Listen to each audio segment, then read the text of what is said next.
of David, and Ahaz his son began to reign in place of him. Chapter 28. 20 years old was Ahaz when he began to reign, and for 16 years he reigned in Jerusalem. And he did not do what was right in Jehovah's eyes, like David his forefather. But he walked in the ways of the kings of Israel, and even molten statues he made of the Baals. And he himself made sacrificial smoke in the valley of the son of Hinnom, and proceeded to burn up his sons in the fire, according to the detestable things of the nations that Jehovah had driven out from before the sons of Israel. And he regularly sacrificed and made sacrificial smoke on the high places, and upon the hills, and under every sort of luxuriant tree. Consequently Jehovah his God gave him into the hand of the king of Syria, so that they struck him and carried off from him a great number of captives, and brought them to Damascus. And also into the hand of the king of Israel he was given, so that he struck him with a great slaughter. Accordingly Pekah the son of Remaliah killed in Judah 120,000 in one day, all valiant men, because of their leaving Jehovah the God of their forefathers. Further Zikri, a mighty man of Ephraim, killed Maaseiah the son of the king, and Azrikam the leader of the household, and Elkanah the one next to the king. Moreover, the sons of Israel took 200,000 of their brothers captive, women, sons, and daughters, and also a great deal of spoil they took from them as plunder, after which they brought the spoil to Samaria. And there happened to be a prophet of Jehovah there, whose name was Oded. So he went out before the army that was coming to Samaria, and said to them, Look, it was because of the rage of Jehovah the God of your forefathers against Judah that he gave them into your hand, so that you did a killing among them with a raging that has reached clear to the heavens. And now the sons of Judah and of Jerusalem you are thinking of reducing to men servants and maidservants for yourselves. Nevertheless, are there not with you yourselves cases of guilt against Jehovah your God? And now listen to me, and return the captives that you have captured from your brothers, for Jehovah's burning anger is against you.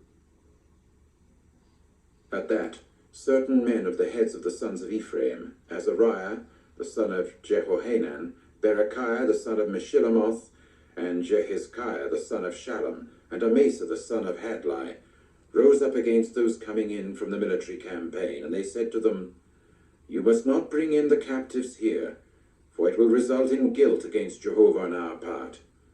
You are thinking of adding to our sins and to our guilt, for abundant is the guilt we have, and there is burning anger against Israel. Accordingly the armed men left the captives and the plunder before the princes and all the congregation. Then the men that were designated by their names rose up and took hold of the captives, and all their naked ones they clothed from the spoil. So they clothed them, and furnished them with sandals, and fed them, and gave them drink, and greased them.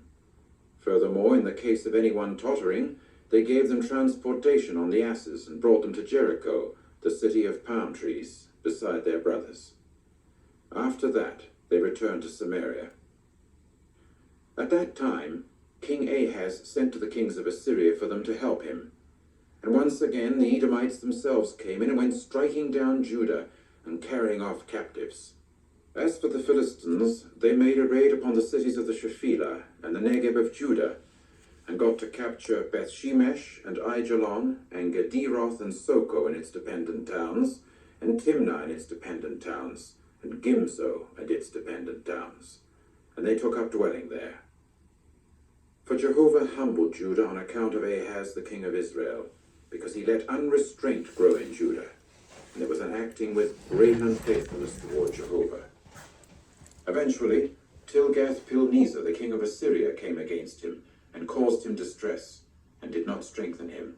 For Ahaz stripped the house of Jehovah and the house of the king and of the princes, and thus made a gift to the king of Assyria, but he was of no assistance to him. However, at the time that he was causing him distress, he acted unfaithfully still more toward Jehovah, that is, King Ahaz did. And he began to sacrifice to the gods of Damascus that were striking him, and he went on to say, Because the gods of the kings of Syria are helping them, To them I shall sacrifice, that they may help me. And they themselves became to him a cause for making him and all Israel stumble. Furthermore, Ahaz gathered together the utensils of the house of the true God, and cut to pieces the utensils of the house of the true God, and closed the doors of the house of Jehovah, and made altars for himself at every corner in Jerusalem. And in all cities, even the cities of Judah, he made high places for making sacrificial smoke to other gods, so that he offended Jehovah, the God of his forefathers. As for the rest of his affairs and all his ways, the first and the last, there they are written in the book of the kings of Judah and of Israel. Finally, Ahaz lay down with his forefathers, and they buried him in the city, in Jerusalem, for they did not bring him into the burial places of the kings of Israel. And Hezekiah his son began to reign in place of him. Chapter 29. Hezekiah himself became king at the age of 25 years, and for 29